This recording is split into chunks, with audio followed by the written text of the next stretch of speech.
Hello, I'm speaking for the second time ever in the world. I wanted to make an opinion video with my voice because I feel like when you read text on a screen, you tend to lose interest. Not that I'm talking about anything worth your while. I just thought it would be more fun to use my voice, so hello.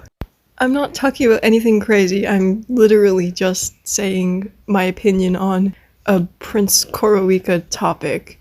And that topic is Prince Coroika being a precious soft character, like a cinnamon roll and stuff, yeah. Okay, so there are three types of people. One, the person who would say, oh, Prince is so cute and I just want to protect him with my life.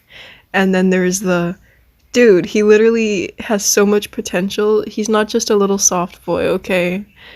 Oh, and then third is people who literally could care less. He's just another Coroika character to them. And I'm here to tell you that 2 out of 3 of those opinions are totally right. The incorrect, the unvalid opinion being that Prince is just another Coroika character. No, he's more than that, okay?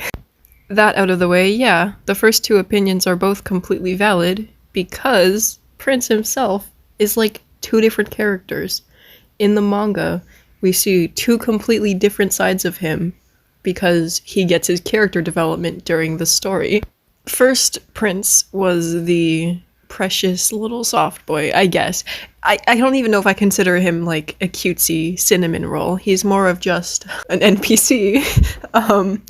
In chapter 14, when he was introduced, he didn't really say anything. He said one word. I think it was yeah. And then in chapter 17, he compares himself to his brother mid-battle. He's lost in thought. And I think that ends up getting him killed. And later, after the match, Team Yellow-Green, who lost, seemed to be having a lot of fun with the blue team. I guess they were celebrating how good they did, at least. I don't know. I don't get it, but neither does Prince. So out of I feel genuine curiosity and willingness to grow and understand, he wonders, why are they having fun? They just lost to us. And that wasn't a lot, but that was chapter 17, and I think that gives a good example of prior Prince. In chapter 18, my beloved, Team Emperor is going up against the blue team. Prince and Goggles end up in a one-on-one situation, and they're just playing around and having fun and being pals. Emperor comes in and kills Goggles, and he says, stop messing around, or finish it in one splat, or something like that.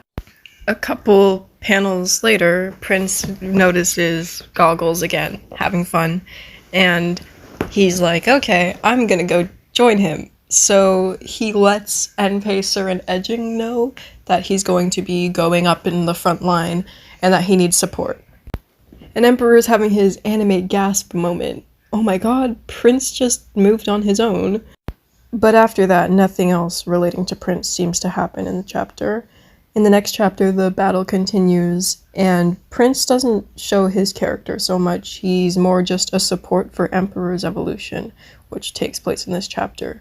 At the end of the chapter, we get what you would think is quite important to Prince's character. Emperor lost, they lost, the team lost, and Emperor turns around and smiles and says, Prince, be the king you want to be. Which is good, and it's a lot of development coming from Emperor. I feel like that line, it's made to look like that's going to play a big role in Prince's character development, but I think that more showcased Emperor's. If anybody helped get Prince out of his shell and ready to learn and grow, it was Goggles, and that was made clear in the last 2 chapters. Goggles showing Prince that you can have fun even if you've lost or you're losing is what built Prince's character.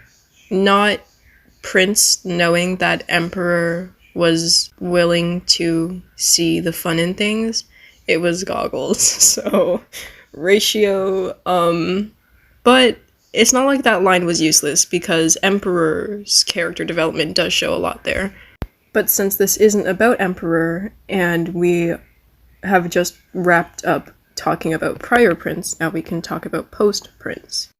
We actually end up getting a glimpse of that in this same chapter, where Goggles and Prince are eating. Goggles eats so much that he's a bubble and floats into the air, or whatever silly, I don't remember. But Prince is like, okay, me too. So he's totally more enthusiastic, I'd say, happy, but he's still Prince. He's still willing to please. He's still precious. I don't think we need to protect the bean. Sorry. From here on out, post-Prince is happy and he can take care of himself. He has potential. But yeah, that's what I mean by both of those options are right. Both of those mindsets are right. The prince is such a little softy, and the prince can take care of himself. Like, leave him alone. Because there's two princes. There's post and there's prior. Post-Prince we see a lot more of. Prior Prince only existed for, what was that, 3 chapters? And yet I still feel like I see Prior Prince is depicted more in fanon, which is fine. I love Prior Prince. But to put it simply, Prior Prince is just more commonly seen, depicted in fanon, and so that's why everyone thinks that he's such a little guy. This should not be as long as it is, but I really like talking about Prince Coroika, as you can see. I could do so many more videos like this, but I know I'm not gonna, because they're boring. I know they are boring. You don't even have to lie to me. I'm gonna summarize it now. Basically, people think that Prince is so cute, and then people think that Prince should stop being seen as so cute. But both of those are correct because Prince is depicted in 2 completely different lights. Thank you. Have a good day.